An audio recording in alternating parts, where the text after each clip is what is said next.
I am so excited to be here today with Dr. Alice MacKinnon, the Stillness Ninja and absolute mindfulness expert. Oh, I wouldn't go that far. Well, she happens to also be my wife. But you really are. We're going to dig in today into a bit of a background and everything that mindfulness is, because you really live. I see you live and embody everything that mindfulness is on a daily basis. Yeah, I do. It's very important to me. Yes. So let's dig in. Let's dig in. Do you want to give us a bit of a background first on, if we're going to really talk mindfulness, what's your background that brought you to mindfulness?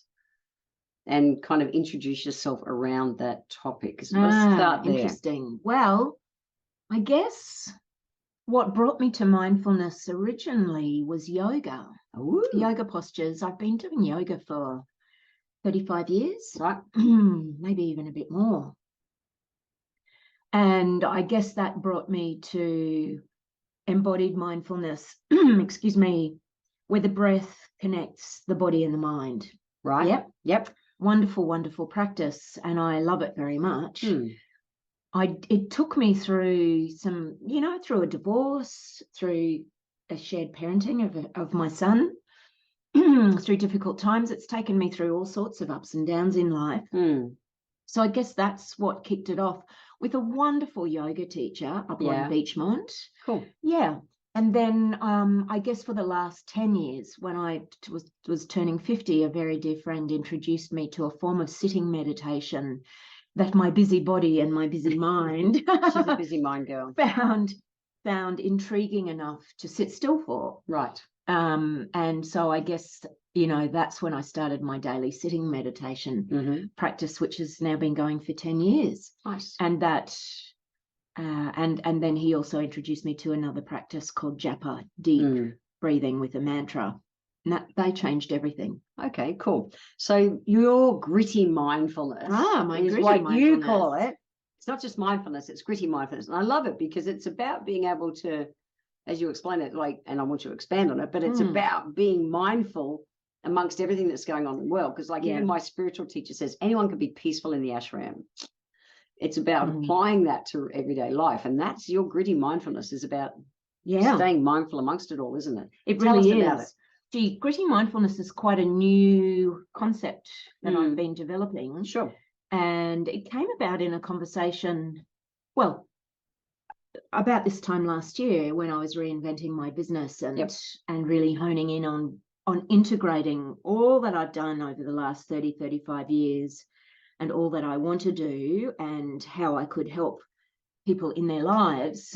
It came together in this idea of mindfulness as a martial art. Yes. Mindfulness as a disciplined practice, that is embodied, and that is, mind, breath, body, heart, spirit, all of those things, like a martial art. And, I do teach a slow motion martial art in Qigong. So it made sense to start to follow that track and really start to play with it. And bring mindfulness into everyday life for people, because it's easy for people in our busy lives, bringing up kids, big jobs, whatever it is we have going on, to think, mindfulness, it's a worthy theory. Nobody disagrees with the theory of mindfulness, with the idea of it.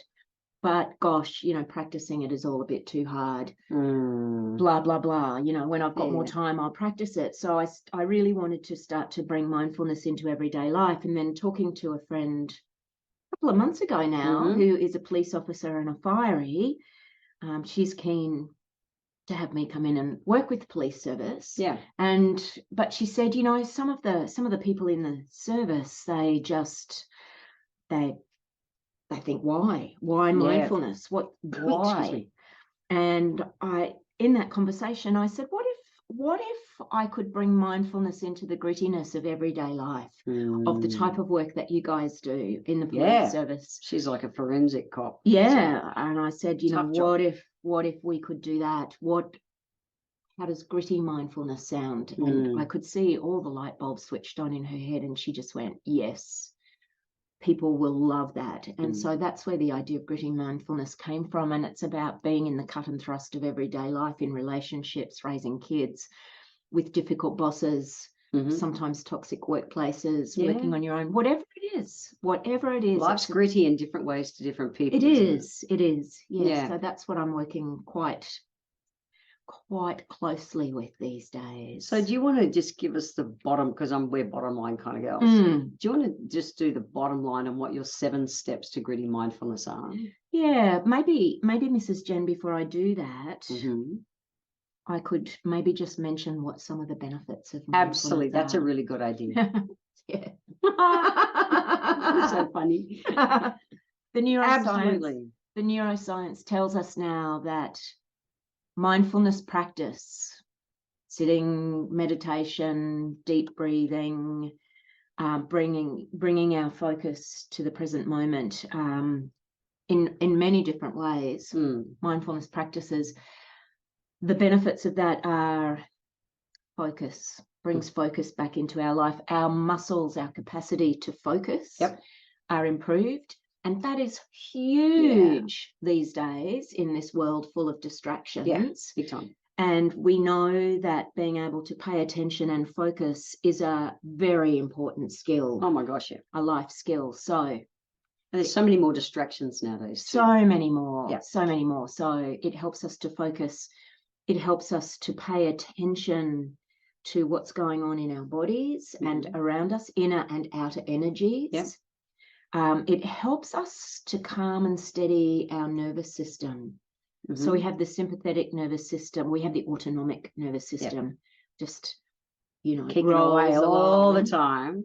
That's right. It's divided. There are 2 parts to it: the sympathetic nervous system, which is our fight or flight part, and then there is the parasympathetic nervous system, which is the kind of rest and digest part of our nervous system. It allows us to access the parasympathetic nervous system and bring ourselves back to center and steadiness and calmness, and just to kind of soothe ourselves as we go through our everyday lives. That's a huge one as well. Absolutely. It also allows us to be able to be present to whatever is going on without judgment. And that's really huge too, to be able to kind of sit in the rafters and notice what's going on and give ourselves response time, so we're not always flying off the handle and reacting to people. And that's massive. All of those things are incredibly important for the quality of our relationships, quality of our family lives, quality of our workplaces, and our capacity to bring ourselves, our best selves, into everyday life. Those are some of the benefits. And that's neuroscience. All the wonderful technology and research going on in neuroscience is telling us that these are some of the benefits. All right. So what are some of the steps that people, like, you've broken it down to 7 steps? I have broken it down to 7 steps. I'm all practical, so I want people in here to listen to the practical things they can, bring to their consciousness. Absolutely. Their mindfulness. The other thing I forgot to mention. What? When we have that kind of practice going on in our lives, it brings happiness. Yeah. That's why we're so happy. Happiness. It really does. Yeah. So I just forgot to put that in. It's great. Great benefit. I'm glad you mentioned it. Thank you. Gritty mindfulness, 7 steps. Here we go. Mindfulness. 1. When you feel yourself off center, so wobbly, you're on the verge of flipping your lid, losing it, reacting instead of responding, that kind of thing. The first step is to notice. Step 1, gritty mindfulness, notice. The body will send you signals, a racing heart, a thumping heart, rising temperature, if you're not feeling like you're quite in your body, all sorts of different, shallow breath, all those sorts of things. First, notice. Notice without judgment. Yeah, a lot of people notice and then they go, "Gosh, Jen, you're a dick. What are you doing?" Just notice without judgment. Just notice. Great. And then you name it. Number 2. Tame it. Number 2. Name it to tame it. So I might notice that I've got a thumping, racing heart. I know that's one of my body's signals to say that I'm feeling anxious. Right. So I go, "Hello, anxiety. Hello. That's all. That's all I do. Nothing else. You name it, and it helps to keep your prefrontal cortex, your wise adult, pretty much switched in. Okay. Yep. Number because 3? our language center, we're able to name it. Number 3.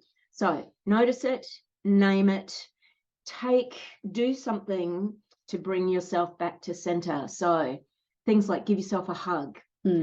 Take 5 long, slow, deep breaths in, 5 long, slow, deep breaths out. It brings us, though, so the body will tell us when we're off center, we have to do something physical to bring us back to center. We can't tell ourselves stories. No. That's not going to bring us back to center. Doing something physical moves the energy, doesn't it? Yeah. So we bring ourselves back to center. And from there we get to, so step 4 is we choose our response. We choose how we're going to respond to whatever situation we're in that's causing us to feel a bit flipped out. So if someone is heading that way and they would normally react, they could choose to stop, take the breaths and just go, I don't know. So pause for a second. It's a pause. Right. It's hitting the pause button. So you can choose, and it creates a gap between what's going on and where you're at. So instead of losing your temper and reacting, you just pause. Okay, my child is throwing the mother of all tantrums in the middle of the supermarket. Instead of slapping them or hauling them, by the scruff of their neck out of the shop in a big reactive moment, you've taken your breaths, you've come back to center. You can decide what to do. Do I give them a hug and here in the middle of the shopping center and just hold them tight? Do I, quietly and calmly pick them up and we walk out of the supermarket? You get to choose. So you make your choice. Or an email lands in your inbox from a colleague and it sets you off. And instead of shooting back an email that goes, blah, blah, blah, blah, blah. And then you hit send before you go, That's I shouldn't have right. sent that. That was That's reaction. right. You pause. Yes. You might let that email sit there for half a day or 10 minutes or half an hour while you choose to come. You decide how you're coming back to center and you decide how you're going to respond to that email. Which is number 5. Yeah. Respond consciously. Respond consciously. Number 5, respond consciously. And look, for some of us in some situations, responding consciously might mean with a colleague, for example, something's going awry in a conversation with your boss or a colleague, and you choose to say, I'm hearing you. This is clearly not a good situation. I need to step outside for 5 minutes to just think about it, to just clear my mind, to take a breath. I will be back in 5 minutes. I will be back in 10 minutes, and let's reconvene this conversation calmly. That kind of thing. So the choice might be to step away and then come back to it. Got lots of choices. We do. Yeah. Number 6. Number 6 is once you've taken that action, is to then debrief, reflect upon it, think about what happened, think about your response in a calm and open way. Take the learnings from it and decide on what your next steps will be. Out of that, you might need to debrief number 7 with someone. Yes. In step 6, it might be more than what you can do yourself. You might go and talk to a trusted friend, debrief with them.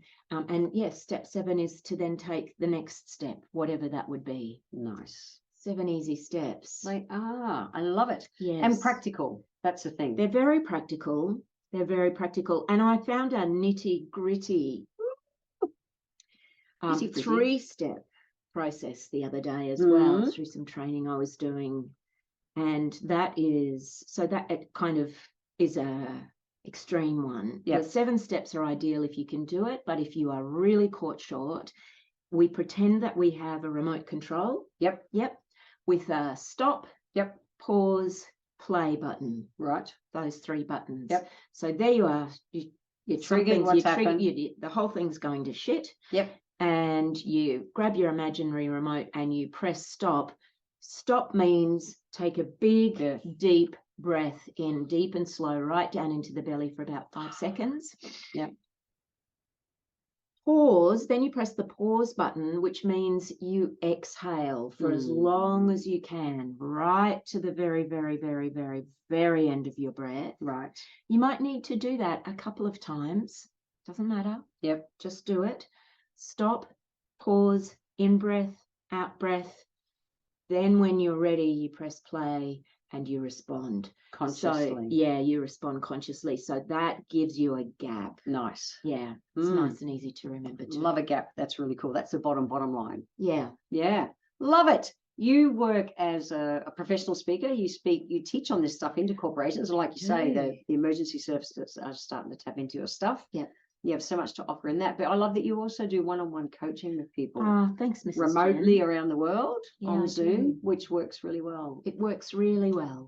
Some people just need that extra level of support to bring these things into a way of being within, so that instead of our normal default, which is to like react and the world ends. Yeah. Well, sometimes we need someone to hold our hand as we go through that. And you are awesome at that, I have to say. Thank you, Mrs. Jen. I absolutely love doing the coaching. The one-on-one coaching is so rewarding and really there's a lightness and a connection about it that's really special. It is. I love seeing you when she's just done a session because she works from home. It's just delightful. Oh, thank you. Yeah, you bring so much cool change to people's life.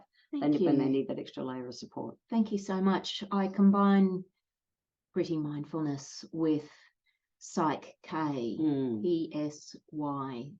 PSYCH-K, you are trained in that. Which is one of the energy psychologies that allows us through a whole brain process to work with the subconscious, where 95% of our beliefs and values are held, which were kind of lodged there when we were between 0 and 6 years old, right, in our family or caregiving environments. And so it allows us to work with the subconscious and overturn self-limiting beliefs. Nice. Which is really great. And then we bring in the mindfulness in terms of what are the goals that people would like to focus on. Yeah. And what are the action steps they're going to take? Yeah, and even one session is really empowering. One session is pretty much what all people need. Yeah. Yep, get kicked back on the right track. Yeah. Very cool. Well, thank you. What's the best way for people to follow you, Mrs. MacKinnon? I thought you were talking to my mother then. No, me. You're my wife, Mrs. MacKinnon. I'm Mrs. Jefferies. My mother. Mrs. Alice. I put lots of reels out on Instagram and on Facebook. So that's Alice MacKinnon. Alice Iona. Alice Iona, because she's from there in Scotland. IONA. Yep. Alice MAC. MacKinnon. KINN. I'll put a link in the show notes. Thank you, babe. Yeah. And people can contact me through my website, which is AliceIonaMacKinnon.com. AliceIonaMacKinnon.com. Yeah. Yeah. Thank you for your wonderful interest in this. I get to watch I get to watch it in action every day. And it's been really cool for me to take it, learn it, just osmosis, because I'm surrounded by it all day by being married to you, and it's wonderful. Yeah. Well, it's been such a good, positive benefits even for me. Thank you so much, Mrs. Jen. These are such practical tools. Yes, such practical tools that enable us to engage with the richness and meaning of life and of relationships and of families and of workplaces and of community. They are practical tools. So, one of the foundations of mindfulness is practice. Yeah. You can read all the books that you like about mindfulness, but if you don't practice, your deep breathing or any form of mindfulness, it's not going to make it a bit of difference in your life. So show up and practice every day. And the breath is our great enabler. It is. Usually. It is. Yeah, deep, long, slow breaths, calming. Awesome. So go to the show notes on the website. So go to, if you want to check out links on how to contact Alice. And we might put the Gritty Mindfulness 7 steps there as well. So we'll put all that on the show notes. So go to healthylifehacks.com.au to download that. So thanks for being on. Oh, thank you so much, Jen. That's been really cool. It's been great. Have a great week, guys. Bye.